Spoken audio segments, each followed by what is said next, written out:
Bismillahirrahmanirrahim. Assalamualaikum warahmatullahi wabarakatuh. Kita bertemu lagi dalam episod berikutnya di bawah tajuk Berlumba-lumba melakukan kebaikan. Para penonton yang dikasihi Allah Subhanahu wa taala. Allah Subhanahu wa taala telah merakamkan firman-Nya menerusi ayat yang ke-21 surah Al-Hadid. A'udzubillahi minasyaitonirrajim. Sabiqu ila maghfiratin mir rabbikum wa jannatin arduha ka'ardis السماء والأرض أعدت للذين آمنوا بالله ورسله ذلك فضل الله يؤتيه من يشاء والله ذو الفضل العظيم. Sadaqallahul azim. Ayat yang ke-21 surah Al-Hadid memberikan gambaran betapa di kalangan hamba-hamba yang beriman sentiasa bersungguh-sungguh melakukan amal kebaikan, maka Allah Subhanahu wa taala akan memberikan ganjaran yang cukup hebat, iaitu syurga yang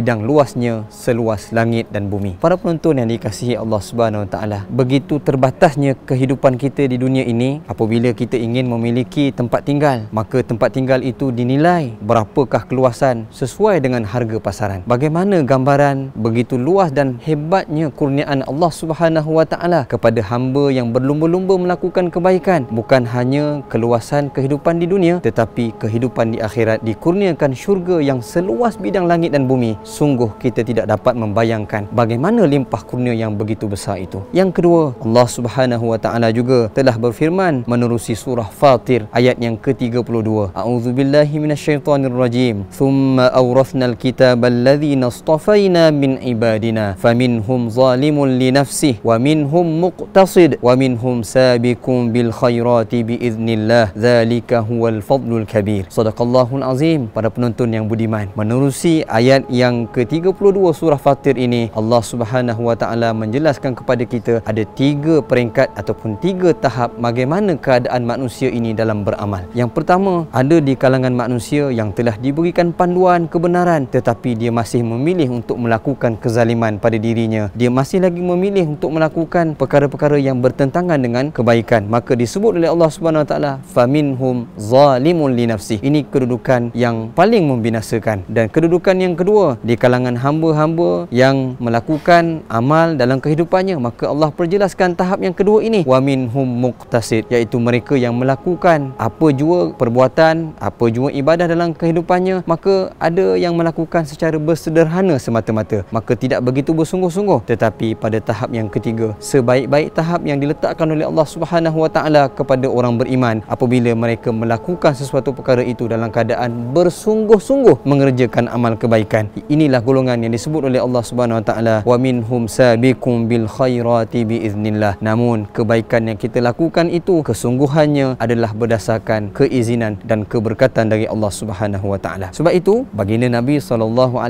pernah memberikan kepada kita suatu motivasi dan galakan bagaimana untuk kita mencontohi amal kebaikan kepada 2 golongan, sehingga Nabi SAW menjelaskan bahawa tidak ada hasad yang dibenarkan melainkan 2 keadaan. La hasada illa fitnatain. Tidak ada hasad yang diizinkan oleh Allah Subhanahu wa taala bahkan agama ini melainkan perasaan iri hati itu pada 2 keadaan. Yang pertama disebut oleh Nabi SAW, rajulun atahullahu malan fasallatahu ala halakatihi fil haqqi, iaitu seorang yang dikurniakan dengan harta, maka harta itu dimanfaatkan pada jalan kebaikan. Maka melihat kepada golongan yang pertama ini berlumba-lumba melakukan kebaikan dengan harta yang dilimpahkan oleh Allah Subhanahu wa taala, maka kita boleh rasa iri hati terhadap amalan mereka dalam keadaan mereka begitu bersungguh-sungguh. Yang kedua, apabila baginda Nabi SAW menjelaskan kepada kita, wa rajulun atahullahu hikmatan fahuwa yaqdi biha wa yu'allimuha. Golongan yang kedua, apabila dikurniakan hikmah kebijaksanaan, diberikan ilmu pengetahuan, mereka memanfaatkan untuk diri mereka bahkan menyampaikan kepada orang lain, maka 2 golongan ini diizinkan dalam agama untuk mempunyai satu perasaan iri hati yang bukan disebut hasad tetapi ghibtah. Hasad itu adalah perasaan cemburu melihat suatu nikmat yang dikurniakan lalu bercadang, berhasrat untuk menghilangkan nikmat itu hasad. Namun ghibtah yang disebut dalam hadis ini adalah dengan makna ataupun kita fahami dalam bahasa Inggeris disebut sebagai envy. Bagaimana perasaan cemburu untuk kita melakukan kebaikan sama seperti orang beriman yang berlumba-lumba melakukan kebaikan. Sebagai solusi kepada tajuk kita mengenai berlumba-lumba melakukan kebaikan, yang pertama, Allah Subhanahu wa taala menjanjikan ganjaran yang cukup besar ganjaran yang cukup mewah bagi hambanya yang memulangkan kebaikan daripada limpah kurnia Allah Subhanahu Wa Taala dalam kehidupan ini untuk berlumba-lumba melakukan kebaikan. Syurga yang seluas langit dan bumi, tidak dapat kita bayangkan bagaimana keluasan itu.